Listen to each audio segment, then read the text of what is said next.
കർത്താവേ, നിന്റെ മുൻപിൽ നിൽക്കുമ്പോൾ, നിന്റെ ജനത്തിൻ്റെ മുൻപിൽ നിൽക്കുമ്പോൾ വേണ്ട വിധത്തിലുള്ള സാക്ഷ്യം എൻ്റെ വാക്കുകളിലൂടെ, എൻ്റെ നോട്ടത്തിലൂടെ, എൻ്റെ തിരഞ്ഞെടുപ്പുകളിലൂടെ, എൻ്റെ ചോയ്സസിലൂടെ, എൻ്റെ തീരുമാനങ്ങളിലൂടെ, എൻ്റെ ബന്ധങ്ങളിലൂടെ, എന്തിനു പറയുന്നു എൻ്റെ സാമൂഹ്യ മാധ്യമങ്ങളുടെ ഉപയോഗത്തിൽ പോലും ഈ സാക്ഷ്യത്തിന് ഏറെ ഗൗരവമായ മാനമുണ്ട് എന്ന് ചിന്തിക്കേണ്ട കാലഘട്ടത്തിലാണ്. എന്നെ ഏറെ വേദനിപ്പിക്കുന്നത്, ഇന്ന് ക്രിസ്ത്യാനികളെ സംബന്ധിച്ച് വളരെ സേഫായി ഒരു സെക്യുലർ സ്പേസും ഒരു സീക്രട്ട് സ്പേസുമുണ്ട്.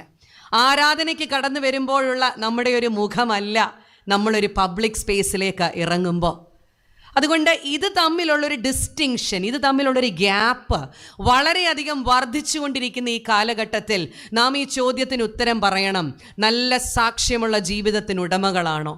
വിശുദ്ധ കുർബാനയ്ക്ക് കടന്നു വരുമ്പോൾ, കൺവെൻഷന് കടന്നു വരുമ്പോൾ, കൂട്ടായ്മയിൽ ഇരിക്കുമ്പോഴൊക്കെയുള്ള എൻ്റെ മുഖം തന്നെയാണോ ഞാൻ അല്ലാത്ത ഇടങ്ങളിലും കാഴ്ചവെക്കുന്നത്? ഭവനത്തിലുള്ള മുഖമാണോ ഓഫീസിൽ ചെല്ലുമ്പോൾ? ഓഫീസിലുള്ള മുഖമാണോ ആരാധനയ്ക്ക് കടന്നു വരുമ്പോൾ? ഞാൻ എൻ്റെ രഹസ്യ സ്പേസുകളിലൊക്കെ സാക്ഷ്യം പുലർത്തുന്നവരാണോ? ഇന്ന് പേഴ്സണൽ സ്പേസും പബ്ലിക് സ്പേസും നമ്മുടെ എല്ലാവരുടെയും ജീവിതത്തിലുണ്ട്.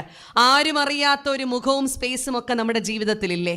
അവിടെയൊക്കെ ഞാൻ വിശ്വസിക്കുന്ന, ഞാൻ ചേർത്ത് പിടിക്കുന്നുവെന്ന് അവകാശപ്പെടുന്ന, എൻ്റെ വിശ്വാസ ജീവിതത്തിന് അനുസൃതമായ തീരുമാനങ്ങളും തിരഞ്ഞെടുപ്പുകളും നടത്തുന്നവരാണോ നാം ഓരോരുത്തരും?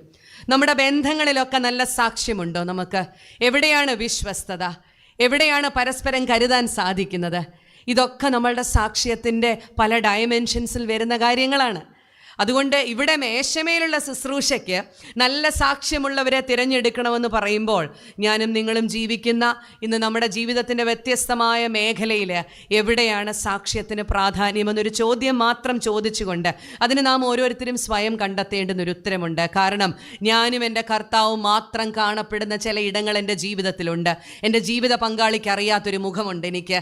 എൻ്റെ മക്കൾക്ക് എന്നെക്കുറിച്ച് അറിയാത്ത കാര്യങ്ങളുണ്ട്. എൻ്റെ സഹോദരങ്ങൾക്കോ സുഹൃത്തുക്കൾക്കോ കൂട്ടായ്മക്കാർക്കോ അറിയാത്ത ഒരു സ്പേസിനുടമയാണ് എൻ്റെ ജീവിതമെങ്കിൽ, എൻ്റെ പേഴ്സണൽ സ്പേസിലൊക്കെ ഞാൻ എൻ്റെ കർത്താവിൻ്റെ ഹിതത്തിനനുസരിച്ചാണോ ജീവിക്കുന്നതെന്നൊരു ചോദ്യം സ്വയം ചോദിക്കുവാൻ നമുക്ക് ഈ ഭാഗത്ത് നിന്ന് ഇടയായി തീരണം. അവിടെ നിന്ന് മുൻപോട്ട് വായിക്കുമ്പോൾ 7 പുരുഷന്മാരെ തിരഞ്ഞെടുത്തുവെന്ന് പറയുന്നുണ്ട്.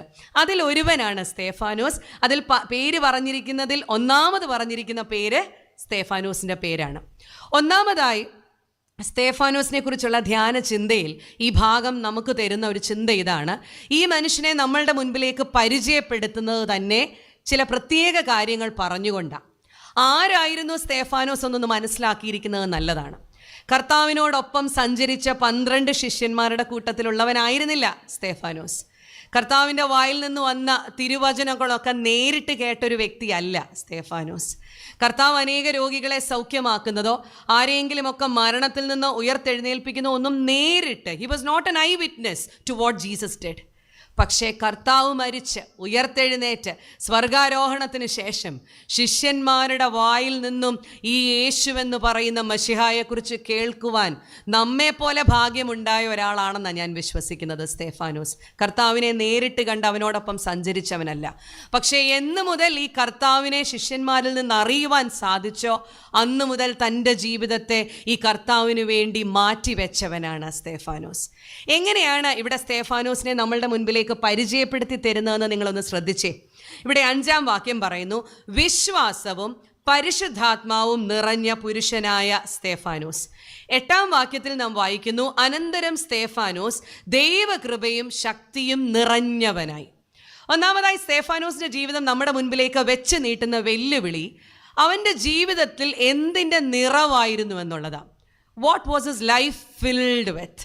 അവൻ്റെ ജീവിതത്തിൽ എന്തിൻ്റെ നിറവുണ്ടായിരുന്നു എന്ന് പറഞ്ഞാണ് ഈ മനുഷ്യനെ നമ്മളുടെ മുൻപിലേക്ക് പരിചയപ്പെടുത്തുന്നത്. നമ്മളെയൊക്കെ ഒരിടത്ത് മറ്റൊരാൾ പരിചയപ്പെടുത്തിയാൽ, ഇപ്പോൾ പ്രത്യേകിച്ച് എന്നെ ഇവിടെ പരിചയപ്പെടുത്തിയപ്പോൾ മാത്യൂസ് അച്ഛൻ എൻ്റെ ഭർത്താവിൻ്റെ പേര് പറഞ്ഞു, എൻ്റെ വീട്ടുപേരെന്താണെന്ന് പറഞ്ഞു, ഞാൻ ഏത് ദേശക്കാരിയാണെന്ന് പറഞ്ഞു, ഞങ്ങൾ കുടുംബമായി ഇപ്പോൾ ശുശ്രൂഷ ചെയ്യുന്നത് എവിടെയാണെന്ന് പറഞ്ഞു, എവിടെയൊക്കെ ശുശ്രൂഷിച്ചിട്ടുണ്ടെന്ന് പറഞ്ഞു. എന്നാൽ ഇവിടെ സ്തേഫാനോസിനെ കുറിച്ച് വീട്ടുപേരില്ല, ഏത് നാട്ടുകാരനാണെന്നില്ല, അപ്പൻ്റെ അമ്മയുടെയും പേരില്ല, കുടുംബ മഹിമ പറയാനില്ല, അവൻ്റെ പാരമ്പര്യം എന്തെന്ന് അറിയത്തില്ല, അവൻ്റെ നേട്ടങ്ങളെക്കുറിച്ച് പറയുന്നില്ല. പക്ഷെ ഒന്ന് വ്യക്തമായി പറയുന്നു, അവൻ്റെ ഹൃദയത്തിലും അവൻ്റെ ജീവിതത്തിലും എന്തിൻ്റെ നിറവാണ് അവനെ വഴി നടത്തിയതെന്ന് പറഞ്ഞാണ് ഈ മനുഷ്യനെ നമ്മളുടെ മുൻപിലേക്ക് പരിചയപ്പെടുത്തുന്നത്.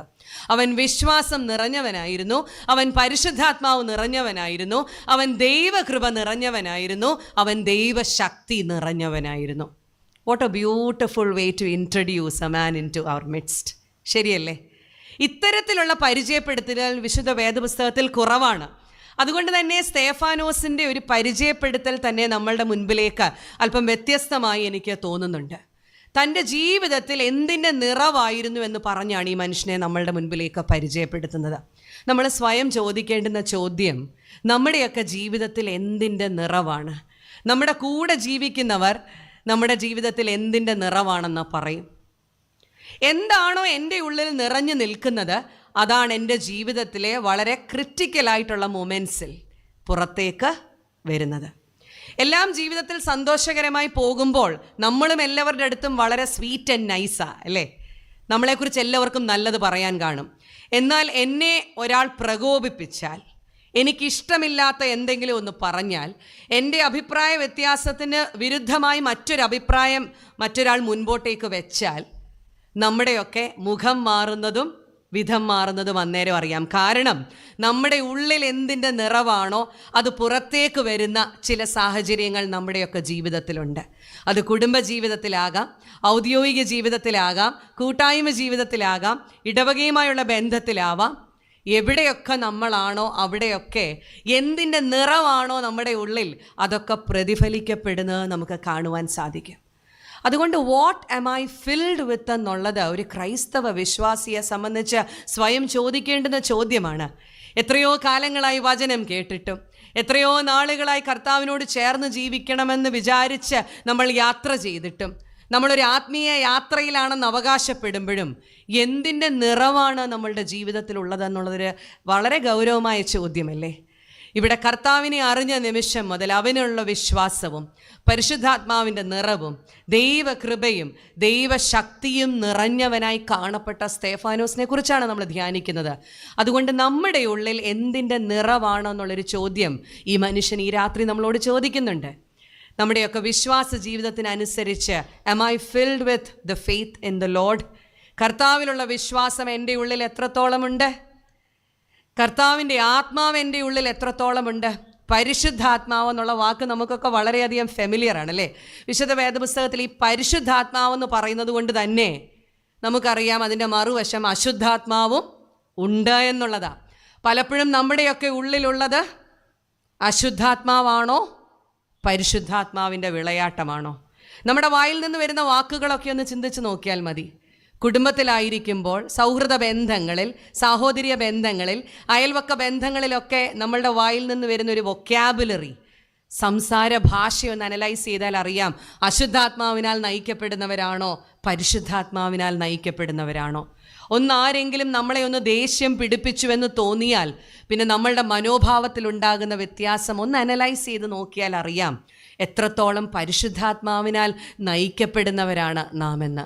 ദൈവകൃപയും ദൈവശക്തിയും നിറഞ്ഞവനായി അവൻ അത്ഭുതങ്ങളും അടയാളങ്ങളും പ്രവർത്തിച്ചു എന്ന് നമ്മൾ ഈ ഭാഗത്ത് വായിക്കുന്നുണ്ട്. അതുകൊണ്ട് ഒന്നാമതായി വളരെ ലളിതമായ ചിന്തയാണ്, പക്ഷേ സ്വയം നാം ചോദിക്കേണ്ടുന്ന ചോദ്യവും ഇതൊരു വെല്ലുവിളിയായി ഏറ്റെടുക്കണം. ദൈവമേ, എൻ്റെ ജീവിതത്തിൽ എന്തിൻ്റെ നിറവാണെന്ന് തിരിച്ചറിയുവാൻ ഈ 2025 നീ എനിക്ക് ആയുസ് തന്നിരിക്കുമ്പോൾ, ആരോഗ്യം തന്നിരിക്കുമ്പോൾ എനിക്കിടയായി തീരണം. ഒരു പ്രാവശ്യം കൂടെ ഈ കൺവെൻഷനിലേക്ക് കടന്നു വരുവാൻ തമ്പുരാൻ സാഹചര്യങ്ങളെ ഒരുക്കി നമ്മളെ കൂട്ടിവരുത്തിയെങ്കിൽ എന്തിൻ്റെ നിറവാണ് എൻ്റെ ജീവിതത്തിലെന്ന് സ്വയം ചോദിക്കുവാൻ സാധിക്കണം. മേശമേലുള്ള ശുശ്രൂഷയ്ക്ക് വേണ്ടിയാണ് ഈ ചെറുപ്പക്കാരനെ തിരഞ്ഞെടുത്തതെങ്കിലും ദൈവകൃപയും ദൈവശക്തിയും നിറഞ്ഞു നിന്നതുകൊണ്ട് മേശമേലുള്ള ശുശ്രൂഷയിൽ മാത്രമായി റെസ്ട്രിക്റ്റ് ചെയ്യുവാൻ സ്തേഫാനോസിന് സാധിച്ചില്ല. അവൻ അത്ഭുതങ്ങളും അടയാളങ്ങളും പ്രവർത്തിച്ച് തുടങ്ങി.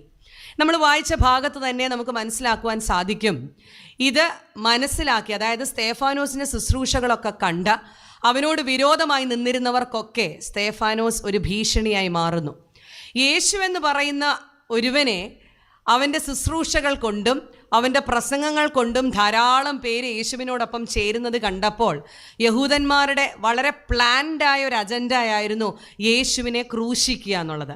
കാരണം അവർ കരുതി യേശുവിനെ ക്രൂശിച്ചു കഴിഞ്ഞാൽ അതോടുകൂടെ ഇതിനൊരു തീരുമാനമാകും എന്ന് കരുതിയാണ് യേശുവിനെ ക്രൂശിച്ചത്.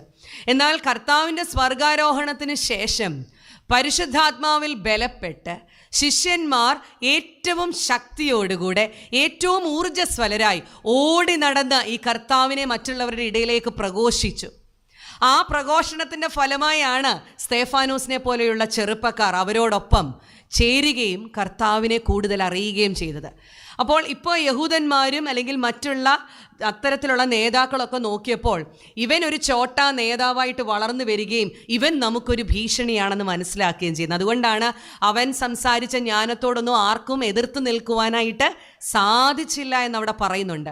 അതുകൊണ്ട് എങ്ങനെ യേശുവിനെ ഇല്ലാതാക്കിയോ അതുപോലെ ഇവനെയും ഇല്ലാതാക്കാനുള്ളൊരു പ്ലാനിലേക്ക് അവർ വന്നെത്തുന്നു. ഇവനെതിരെ കള്ളസാക്ഷികളെ നിരത്തുന്നു. മോശയുടെ ന്യായപ്രമാണത്തിനും നമ്മുടെ വിശ്വാസ സംഹിതകൾക്കുമൊക്കെ എതിരായി ഇവൻ പലതും പ്രചരിപ്പിക്കുന്നു എന്നുള്ള കള്ളസാക്ഷ്യം ഇവനെതിരെ പറഞ്ഞുകൊണ്ട് ഇവനെ ന്യായാധിപ സംഘത്തിൻ്റെ മുൻപിലേക്ക് കൊണ്ടുവരുന്നത് നമുക്ക് വായിക്കുവാനായിട്ട് സാധിക്കുന്നു. നമ്മൾ ആദ്യം സ്തേഫാനോസിനെ കുറിച്ച് ചിന്തിച്ചത് ഇതാണ്, ഇവൻ്റെ ഉള്ളിൽ എന്തിൻ്റെ നിറവാണ് എന്നുള്ളതിൻ്റെ എക്സാക്റ്റ് ഒരു റിഫ്ലക്ഷനാണ് ഈ 6-ാം അധ്യായത്തിൻ്റെ 15-ാം വാക്യത്തിൽ നാം വായിച്ചു നിർത്തിയെടുത്ത്. ന്യായാധിപ സംഘത്തിൽ ഇരുന്ന എല്ലാവരും അവനെ ഉറ്റുനോക്കിയപ്പോൾ അവൻ്റെ മുഖം ഒരു ദൈവദൂതൻ്റെ മുഖം പോലെ കണ്ടു. ഞാൻ പറഞ്ഞു അല്ലേ, നമ്മുടെ ഉള്ളിൽ എന്തിൻ്റെ നിറവാണോ അത് നമ്മുടെ ജീവിതത്തിൽ പ്രതിഫലിക്കപ്പെടും. അത് ഏറ്റവും ആദ്യം പ്രതിഫലിക്കപ്പെടുന്നത് എവിടെയാണെന്നറിയാമോ? നമ്മുടെയൊക്കെ മുഖത്താണ്. മുഖം മനസ്സിൻ്റെ കണ്ണാടിയാണെന്നാണ് പറയുന്നത്. നമ്മളുടെ ഉള്ളിൽ എന്ത് ഭാവമാണോ നമുക്കുള്ളത് അത് നമ്മളുടെ മുഖത്ത് പ്രതിഫലിക്കും. പിന്നെ നമ്മളൊക്കെ കൂടുതൽ ഉടായി പറയാവുന്നത് കൊണ്ട് ഉള്ളിൽ എന്താണെന്ന് പുറത്ത് കാണിക്കാതെ നടക്കാനും നമുക്ക് അറിയാം. മറ്റുള്ളവരെയൊക്കെ നോക്കി ചിരിക്കുകയും ഉള്ളിൻ്റെ ഉള്ളിൽ അവരോടുള്ള വൈരാഗ്യവും പകയും വെച്ചുകൊണ്ട് നടക്കുകയും ചെയ്യുന്ന വിധത്തിലൊക്കെ നമ്മളിങ്ങനെ പഠിച്ചു വെച്ചിട്ടുണ്ട് പലതും.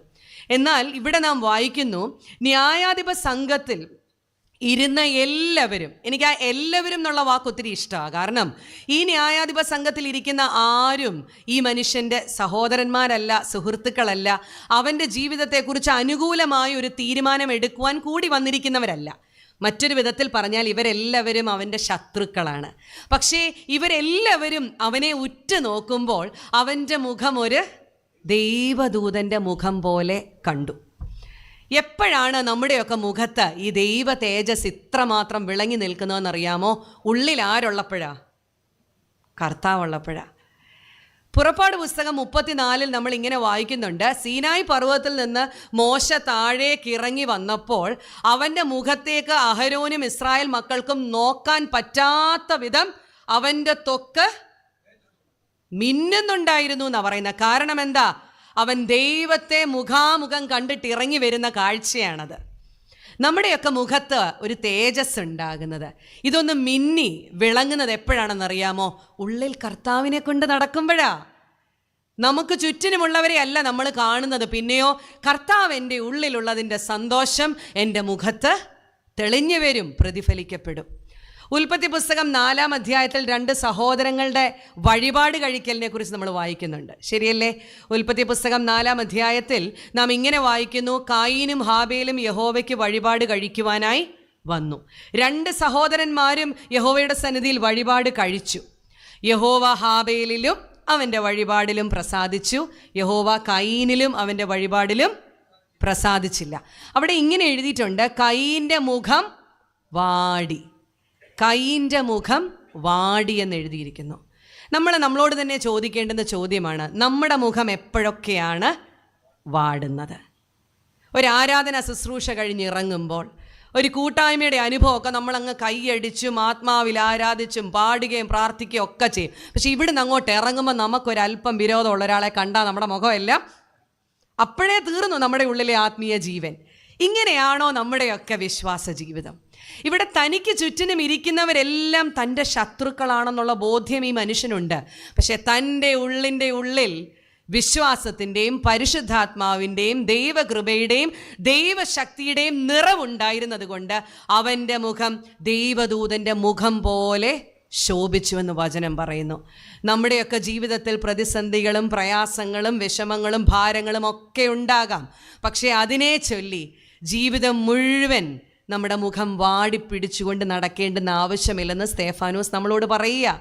നിനക്ക് ചുറ്റിനും ശത്രുക്കളായിരിക്കാം, നിന്നെ പരിഹസിക്കുന്നവരുണ്ടാകാം, നിന്നെ നിന്ദിക്കുന്നവരുണ്ടാകാം, നിന്നെ വിമർശിക്കുന്നവരുണ്ടാകാം, നിന്നെ ഒരുപക്ഷെ അകറ്റി നിർത്തുന്നവർ, അവഗണിക്കുന്നവർ, അങ്ങനെ അനേക അനുഭവങ്ങളിലൂടെ 2024-ലും 2025 ആരംഭ നാളുകളിലും ഞാനും നിങ്ങളും കടന്നു പോയിക്കൊണ്ടിരിക്കുക. പക്ഷേ മുഖം ദൈവദൂതൻ്റെ മുഖം പോലെ പ്രസാദിക്കുവാനുള്ള സാധ്യതയുണ്ട്. There is a possibility for your face to shine like an angel's face എന്ന് ഈ രാത്രി സ്തേഫാനോസ് നമ്മോട് പറയുകയാണ്. അതുകൊണ്ട് എപ്പോഴും മുഖം വാടിപ്പിടിച്ചുകൊണ്ടും വീർപ്പിച്ച് പിടിച്ചുകൊണ്ടും നടക്കേണ്ടെന്ന് ആവശ്യമില്ല. ജീവിതത്തിൻ്റെ പ്രതിസന്ധികളുടെ മധ്യത്തിലും കർത്താവ് മതിയായവനാണെന്നും അവൻ്റെ സാന്നിധ്യത്തെ രുചിച്ചറിയുവാൻ എനിക്ക് സാധിക്കുന്നുണ്ട് എന്ന് ഉള്ള ചിന്ത ഉള്ളിലുണ്ടാകുമ്പോൾ തന്നെ നമ്മുടെ മുഖത്തറിയാതെ ഒരു തേജസ് മിന്നി വിളങ്ങും. ഈ ഒരു തേജസ്സിലേക്കാണ് ഈ രാത്രിയിൽ സ്തേഫാനോസ് നമ്മളെ വിളിക്കുന്നത്. അവിടെ നിന്ന് മുൻപോട്ട് വായിക്കുമ്പോൾ ഇനി 7-ാം അധ്യായമാണ്. 6-7 അധ്യായങ്ങളിൽ ഈ സ്തേഫാനോസിൻ്റെ ജീവിതത്തിൻ്റെ ഒരു നട്ട്ഷെൽ, അതായത് ഈ മനുഷ്യനെക്കുറിച്ച് പരാമർശിച്ചിരിക്കുന്ന 2 അധ്യായങ്ങളേ ഉള്ളൂ. അത് ഈ 6-7 അധ്യായങ്ങൾ അപ്പോസ്തല പ്രവൃത്തികളിലാണ്. അതുകൊണ്ട് ഈ 7-ാം അധ്യായം കൂടി ഒരുമിച്ച് ധ്യാനിക്കുമ്പോഴേ സ്തേഫാനോസ് എന്ന് പറയുന്ന ഒരു വ്യക്തിയെ പൂർണ്ണമായി നമുക്ക് മനസ്സിലാക്കുവാനായിട്ട് സാധിക്കത്തുള്ളൂ. അതുകൊണ്ട് 7-ാം അധ്യായം 6th ചാപ്റ്ററിൻ്റെ ഒരു കണ്ടിന്യൂവേഷനാണ്, ഒരു തുടർച്ചയാണ്. 7-ാം അധ്യായം തുടങ്ങുന്നത് ഇങ്ങനെയാണ്: ഇത് ഉള്ളത് തന്നെയോ എന്ന് മഹാപുരോഹിതൻ ചോദിച്ചു. അപ്പോൾ 6-ാം അധ്യായം തീരുന്നയിടത്ത് ന്യായാധിപ സംഘത്തിൻ്റെ നടുക്ക് നിൽക്കുന്ന സ്തേഫാനോസും ചുറ്റിനും ഇരിക്കുന്ന ഈ സൻഹെദ്രിൻ സംഘത്തിലെ അംഗങ്ങളെയും നാം കാണുന്നുണ്ട്. അപ്പോൾ അവനെതിരെ കള്ളസാക്ഷികൾ മുൻപോട്ട് വന്ന് പറയുന്നു പല കാര്യങ്ങൾ. ഇത് ഉള്ളത് തന്നെയോ എന്ന് മഹാപുരോഹിതൻ സ്തേഫാനോസിനോട് ചോദിച്ചു. അതായത് നിനക്കെതിരെ ഈ പറഞ്ഞ കള്ളസാക്ഷ്യമൊക്കെ സത്യമാണോ എന്ന് സ്തേഫാനോസിനോട് ചോദിക്കുകയാണ്. അപ്പോൾ ഈ സമയത്ത് സ്തേഫാനോസിൻ്റെ മറുപടിയാണ് നമ്മളുടെ അടുത്ത ധ്യാനം എന്ന് പറയുന്നത്. അവൻ പറഞ്ഞത് എന്ന് പറഞ്ഞിട്ട് 2-ാം വാക്യം മുതൽ ഈ അധ്യായത്തിൻ്റെ 53-ാം വാക്യം വരെ സ്തേഫാനോസിൻ്റെ ഒരു നീണ്ട പ്രസംഗമാണ് നമുക്ക് ലഭിക്കുന്നത്. 7-ാം അധ്യായത്തിൻ്റെ from verse 2 till the 53rd verse 53-ാം വാക്യം വരെ സ്തേഫാനോസിൻ്റെ ഒരു നീണ്ട പ്രസംഗമാണ്. യേശു കർത്താവിൻ്റെ ഗിരിപ്രഭാഷണം കഴിഞ്ഞാൽ ഇത്രയും അധികം ഒറ്റ സ്ട്രെച്ചിൽ ഒരു ഇൻട്രപ്ഷനും ഇല്ലാതെ ഒരു ലോങ് sermon മറ്റൊന്ന് നമുക്ക് വേറെ ആരിൽ നിന്നും ലഭിക്കുന്നില്ല. അത് സ്തേഫാനോസിന് അവകാശപ്പെട്ടതാണ്. ഈ 2-ാം വാക്യത്തിൽ തുടങ്ങി 53-ാം വാക്യം വരെ തൻ്റെ മുൻപിൽ ഇരിക്കുന്ന ന്യായാധിപ സംഘത്തിൽ ഇരിക്കുന്ന യഹൂദന്മാർക്ക് ഇസ്രായേലിൻ്റെ ഒരു ചരിത്രം വളരെ മിനി സമ്മറിയായി സ്തേഫാനോസ് പറഞ്ഞു കൊടുക്കുകയാണ്. വിശ്വാസികളുടെ പിതാവായ അബ്രഹാമിൽ തുടങ്ങി താഴേക്ക് ഇസഹാക്കിനെ കുറിച്ചും യാക്കോബിനെ കുറിച്ചും യോസഫിനെ കുറിച്ചും 400 വർഷത്തെ ഇസ്രായേൽ മക്കളുടെ അടിമത്തത്തെക്കുറിച്ചും അവരെ അവിടെ നിന്ന് വിടുവിക്കുവാൻ വേണ്ടി മോശ എന്ന് പറയുന്ന ഒരു നേതാവിനെ സ്വർഗത്തിലെ ദൈവം ഉയർത്തിയെന്നും അങ്ങനെ എങ്ങനെയാണ് മരുഭൂമിയിലൂടെ അവരെ വഴി നടത്തിയതെന്നും ഒക്കെ വളരെ മനോഹരമായി ഓർമ്മപ്പെടുത്തുന്ന ഒരു പ്രസംഗമായിട്ട് നമുക്കിതിനെ കാണുവാൻ സാധിക്കും. വീട്ടിൽ ചെന്നിട്ട് സമയം കിട്ടുമ്പോൾ നിങ്ങളൊന്ന് വായിച്ചു നോക്കണം. നമുക്ക് ഇസ്രായേലിൻ്റെ ചരിത്രം എന്തെന്നറിയത്തില്ലെങ്കിൽ ഈ ഒരു ഭാഗം വായിച്ചാൽ അതിനെ കൃത്യമായി അവരിലേക്ക് എത്തിക്കുന്ന സ്തേഫാനോസിനെ ഈ ഭാഗത്ത് കാണുവാൻ സാധിക്കും. ഞാൻ ഈ ഒരു ഭാഗം വായിക്കുമ്പോൾ ഞാൻ ചിന്തിക്കുന്നത് ഇങ്ങനെയാണ്: ഈ മനുഷ്യനെ സംബന്ധിച്ച് ഇത് തൻ്റെ ലാസ്റ്റ് ചാൻസ് ആണ് അവിടെ നിന്ന് രക്ഷപ്പെടാൻ. ഇവർ തനിക്കെതിരെ പറഞ്ഞ കള്ളസാക്ഷ്യം ശരിയാണോ അല്ലയോ എന്നുള്ളതാണ് മഹാപുരോഹിതൻ്റെ ചോദ്യം. അല്ലാതെ ചരിത്രം പറയാനായിട്ട് വിളിച്ചു നിർത്തിയതല്ല സ്തേഫാനോസിനെ. ഈ പറയുന്നത് നേരാണോ, സത്യമാണോ, ഇവർ പറയുന്നത് നിന്നെക്കുറിച്ച് ശരിയാണോ എന്നുള്ള മഹാപുരോഹിതൻ്റെ ചോദ്യത്തിന് സ്വയം നീതീകരിക്കാതെ, സ്വയം ന്യായീകരിക്കാതെ സ്തേഫാനോസ് ഇസ്രായേലിൻ്റെ ചരിത്രം, സ്വർഗത്തിലെ ദൈവം നിങ്ങളെ എങ്ങനെ വഴി നടത്തിയെന്ന് നിങ്ങൾ മറന്നു പോകരുതെന്നുള്ള ഒരു ഓർമ്മപ്പെടുത്തലായി. അതിനുശേഷം നമ്മൾ വായിക്കുന്നുണ്ട്, അനേകം പ്രവാചകന്മാരെ നിങ്ങളുടെ മധ്യത്തിലേക്ക് സ്വർഗത്തിലെ ദൈവം അയച്ചു, നിങ്ങൾ അവരുടെ വചനത്തെ കൈക്കൊണ്ടില്ല, അവസാനം സ്വന്തപുത്രനായ യേശുവിനെ നിങ്ങളുടെ മധ്യത്തിലേക്ക് അയച്ചു, അവനെയും നിങ്ങൾ ഇല്ലാതാക്കി എന്ന് 53-ാം വാക്യം വരെ സ്തേഫാനോസ് പറയുന്ന ഇടത്താണ് ഇവർ വളരെ പ്രകോപിതരായി സ്തേഫാനോസിൻ്റെ നേരെ തിരിയുന്നത്. ഞാൻ ഇങ്ങനെ ചിന്തിക്കും, സ്വന്തം ജീവനെ രക്ഷിക്കുവാൻ ഈ മനുഷ്യനൊരു അവസാന ചാൻസ് കിട്ടിയിട്ടും സ്തേഫാനോസ് ആ അവസരം അതിനുവേണ്ടി ഉപയോഗിച്ചില്ല. പകരം സ്വർഗത്തിലെ ദൈവത്തിന് മഹത്വം കൊടുക്കുവാൻ ആ ഒരു അവസരത്തെ ഇദ്ദേഹം ഉപയോഗിക്കുകയാണ്. നമ്മളോടാണ് അടുത്ത ചോദ്യം. നമ്മൾ ജീവിക്കുന്നത് ഒരു സ്വയം തള്ളലിൻ്റെ കാലത്താണ്, ശരിയല്ലേ? നമ്മളിങ്ങനെ നമ്മളെ തന്നെ, വേറെ ആരും തള്ളിയില്ലെങ്കിൽ പിന്നെ നമ്മൾ തന്നെ നിന്ന് തള്ളും. എത്രത്തോളം നമ്മളെ പൊക്കി പറയാമോ, നമ്മുടെ നേട്ടങ്ങളെ വർണ്ണിക്കാമോ. സോഷ്യൽ മീഡിയയിലൊക്കെ നമ്മൾ ശ്രദ്ധിച്ചാൽ അറിയാം, ഞാൻ എവിടെ നിൽക്കുന്നു, ഞാൻ എന്തൊക്കെ പറയുന്നു, ഞാൻ ചെയ്തത് എന്തൊക്കെ, എൻ്റെ ജീവിതത്തിൽ എനിക്ക് നേടിയിട്ടുള്ളത് എന്തൊക്കെ, എല്ലാം ഞാനും എൻ്റേതുമാണ്. നമ്മളിപ്പോൾ പാടിയ ഒരു പാട്ടിൽ പറയുന്നുണ്ടല്ലേ, മഹത്വവും ജ്ഞാനവും എല്ലാം ആർക്കുള്ളതാ? പാടുമ്പോഴുണ്ട് അല്ലേ? പക്ഷെ നമ്മുടെ ജീവിതത്തിൻ്റെ വ്യത്യസ്തമായ അനുഭവങ്ങളിൽ ഒന്ന് സ്വയം ചോദിച്ച് നോക്കിയേ, കർത്താവിന് കൊടുക്കേണ്ടുന്ന മഹത്വം യഥാർത്ഥമായി നമുക്ക് കൊടുക്കാൻ സാധിക്കുന്നുണ്ടോ? നമ്മുടെ ശക്തി കൊണ്ട്, നമ്മുടെ ബലം കൊണ്ട്, എൻ്റെ കൈനേട്ടം കൊണ്ട് പലതും ജീവിതത്തിൽ നേടിയെടുത്തു എന്നുള്ളൊരു നെകളഭാവം നമ്മുടെ ഉള്ളിൽ ഉണ്ടാകുന്നില്ലേ? അഹങ്കാരം ഉണ്ടാകുന്നില്ലേ? അഹംഭാവത്തിൻ്റെ ഒരു മനോഭാവം നമ്മുടെയൊക്കെ ഉള്ളിലില്ലേ? നമ്മുടെ കാര്യങ്ങൾ മറ്റുള്ളവരുടെ മുൻപിൽ അവതരിപ്പിക്കുവാൻ ചാൻസ് കിട്ടിയില്ലേലും അതിനുവേണ്ടി നടന്ന് നമ്മളൊരു ഗ്യാപ്പ് അതിനുവേണ്ടി കണ്ടെത്തും. ഇവിടെ സ്വയം നീതീകരിക്കുവാനും രക്ഷപ്പെടുവാനും ഈ മനുഷ്യൻ്റെ മുൻപിലേക്ക് ഒരു അവസരം ഉണ്ടായിട്ടും ഭയം എന്ന് പറയുന്ന ഒരു വികാരം ഈ മനുഷ്യനെ ഭരിക്കുവാനുള്ള എല്ലാ സാധ്യത ഈ സമയത്തുള്ളപ്പോഴും തൻ്റെ ജീവൻ എന്ത് വേണമെങ്കിലും സംഭവിച്ചോട്ടെ, he knew this was a last chance to glorify God in his life. തൻ്റെ ജീവിതത്തിൽ തന്നെ വഴി നടത്തുന്ന, തൻ്റെ മശിഹായായി താൻ സ്വീകരിച്ചിരിക്കുന്ന കർത്താവിനെ മഹത്വപ്പെടുത്തുവാൻ താൻ ജീവനോടെ ഇരിക്കുമ്പോഴുള്ള അവസാനത്തെ അവസരമാണെന്ന് മനസ്സിലാക്കിക്കൊണ്ടാണ് സ്തേഫാനോസ് സകല മഹത്വവും സകല പുകഴ്ചയും കർത്താവിന് കൊടുക്കുന്നത്. നമുക്കതിനെ സാധിക്കുമോ എന്നുള്ളതാണ് നമ്മളോട് തന്നെയുള്ള ചോദ്യം. സ്തേഫാനോസിൻ്റെ ജീവിതത്തിൻ്റെ അവസാന നിമിഷങ്ങളിലേക്കാണ് നമ്മൾ ഇനി കടന്നു വരുന്നത്. തൻ്റെ ജീവൻ എന്തു ഭവിക്കുമെന്നുള്ള ഭയം ഈ മനുഷ്യനില്ല. പക്ഷേ തൻ്റെ ജീവന് ഒരവസാന നിമിഷമുണ്ടെങ്കിൽ that moment is to glorify my Christ, that moment is for the Lord. എൻ്റെ കർത്താവിന് വേണ്ടിയിട്ടുള്ളതാണ് എൻ്റെ ജീവിതത്തിൻ്റെ അവസാന നിമിഷങ്ങളെന്ന് സ്തേഫാനോസ് പൂർണ്ണമായി വിശ്വസിക്കുകയും അത് തൻ്റെ ജീവിതത്തിൽ പ്രാവർത്തികമാക്കുകയും ചെയ്ത നിമിഷങ്ങളെക്കുറിച്ചാണ് നമ്മൾ ഈ പറഞ്ഞുകൊണ്ടിരിക്കുന്നത്. ഇതുള്ളത് തന്നെയോ എന്ന് മഹാപുരോഹിതൻ ചോദിച്ചപ്പോൾ എന്തൊക്കെ തരത്തിലുള്ള ഉത്തരങ്ങൾ പറഞ്ഞു. വേണമെങ്കിൽ ഈ മനുഷ്യന് രക്ഷപ്പെടാമായിരുന്നു. പക്ഷേ അതിന് പകരം തൻ്റെ കർത്താവിനെക്കുറിച്ച് പറയുവാനുള്ള അവസാനത്തെ ചാൻസ് മിസ് ചെയ്യാഞ്ഞ ഈ മനുഷ്യനെ നമ്മൾ ഇന്ന് രാത്രിയിൽ ധ്യാനിക്കുമ്പോൾ സ്വയം ചോദിക്കേണ്ടുന്ന ചോദ്യമാണ്, കർത്താവേ, എവിടെയൊക്കെ നിനക്ക് മഹത്വം തരേണ്ടതിന് പകരം ഞാനതൊക്കെ ഏറ്റെടുത്തിട്ടുണ്ട്.